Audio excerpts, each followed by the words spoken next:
سے پہلے سورہ بقرہ کی مختلف آیتوں کا خلاصہ پیش کیا گیا۔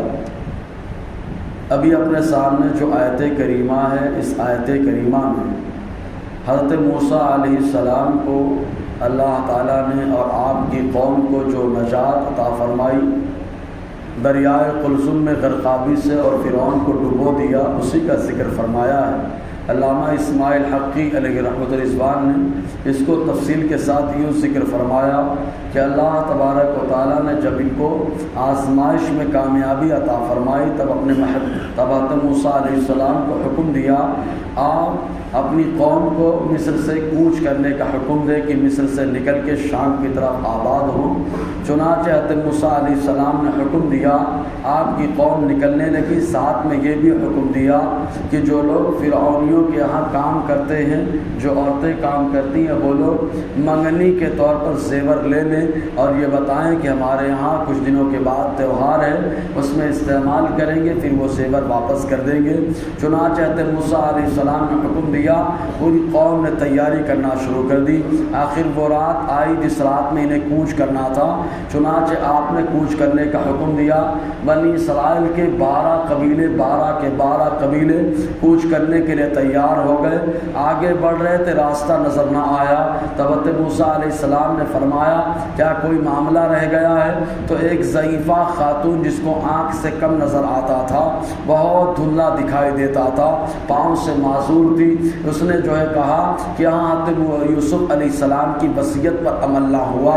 علامہ اسماعیل حقی فرماتے ہیں حضرت موسیٰ علیہ السلام نے اس سے پوچھا کہ یہ بتاؤ حضرت یوسف علیہ السلام کی وصیت کیا تھی؟ تو حضرت اس بوڑھی ضعیفہ خاتون نے کہا، حضرت یوسف علیہ السلام نے انتقال کے وقت، وصال کے وقت جو ہے یہ وصیت فرمائی تھی کہ جب تک بنی اسرائیل مصر میں آباد رہے تو میرا جسم مزار اور قبر انور میں رکھیں، اور جب کوچ کرنے لگے تو اپنے ساتھ میرے جسم کو لے کر کے جائیں۔ تو حضرت موسیٰ علیہ السلام نے فرمایا، یوسف علیہ السلام کی قبر انور کہاں پر ہے؟ چنانچہ اس ضعیفہ نے کہا، 2 شرطوں کے ساتھ میں بتاؤں گی۔ پہلی شرط یہ ہے کہ جنت میں اگر آپ کی رفاقت مجھے مل جائے تب بتاؤں گی۔ حضرت موسیٰ علیہ السلام نے فرمایا، میں ڈائریکٹ وعدہ نہیں کروں گا، پہلے میرے رب کی بارگاہ میں عرض کروں گا، اللہ تعالیٰ جو حکم دے گا ویسا وعدہ کیا جائے گا۔ آپ نے اللہ تعالیٰ کی بارگاہ میں معاملہ رکھا۔ اللہ تبارک و تعالیٰ نے ارشاد فرمایا، اے موسیٰ وعدہ کر دیجئے کہ جنت میں اس عورت کو آپ کی رفاقت ملے۔ آپ نے وعدہ کر لیا۔ دوسری شرط، اس بوڑھی خاتون نے یہ کہا کہ میں پاؤں سے معذور ہوں، جا نہیں سکتی ہوں، مجھے اگر اٹھا کر کے لے کے چلے تو میں اشارہ کر کے نشاندہی کر سکتی ہوں۔ چنانچہ موسیٰ علیہ السلام نے حکم دیا، چند خواتین جو مضبوط بدن اور طاقت کے اعتبار سے تھی، ان لوگوں نے سہارا دے کر اس عورت کو پہنچایا تو اس نے بتایا کہ دریائے نیل کے کنارے ابھی پانی آ چکا ہے، حضرت یوسف علیہ السلام کا مزار اقدس یہاں پر ہے۔ آپ نے چاروں طرف سے بند لگوایا اور پانی نکلوا کر کے جو ہے مٹی کو صاف کروایا، تو حضرت یوسف علیہ السلام کا بدن بالکل صحیح و سالم نکلا، اور آپ اس کے بعد ساتھ میں لے کر کے کوچ کرنے لگے۔ آپ نے دریائے اور ساحلی علاقے کا انتخاب کیا، اسی راستے سے جا رہے تھے۔ چنانچہ صبح کا وقت آیا تو دریائے نیل نہیں، دریائے قلزم کے کنارے حضرت موسیٰ علیہ السلام اپنی قوم کو لے کر کے پہنچے۔ تو دریائے قلزم کے پاس جب پہنچے، سویرے کا وقت تھا، جیسے ہی فرعون اور اس کی قوم بیدار ہوئی، ان لوگوں نے آپس میں چیلے گوئیاں کرنا شروع کر دیا۔ آج نہ کوئی خادم آیا نہ خادمہ، کوئی کام کرنے والا نہیں آیا۔ آخر اس کی وجہ کیا ہے؟ تحقیق کی گئی تو معلوم ہوا کہ بنی اسرائیل یہاں سے کوچ کر چکے ہیں۔ تو فرعون کے پاس بتایا گیا، اس نے سرپٹ تیز دوڑنے والے گھوڑوں کو سوار کر کے سواریوں کے ساتھ ان کو چیز کرنے کے لیے، تعاقب کرنے کے لیے بھیجا۔ چنانچہ فرعون خود پیچھے بھی لشکر لے کر کے چل پڑا۔ جو چنانچہ حضرت موسیٰ علیہ السلام اور آپ کی قوم دریائے قلزم کا کنارے ٹھہرے ہوئے تھے۔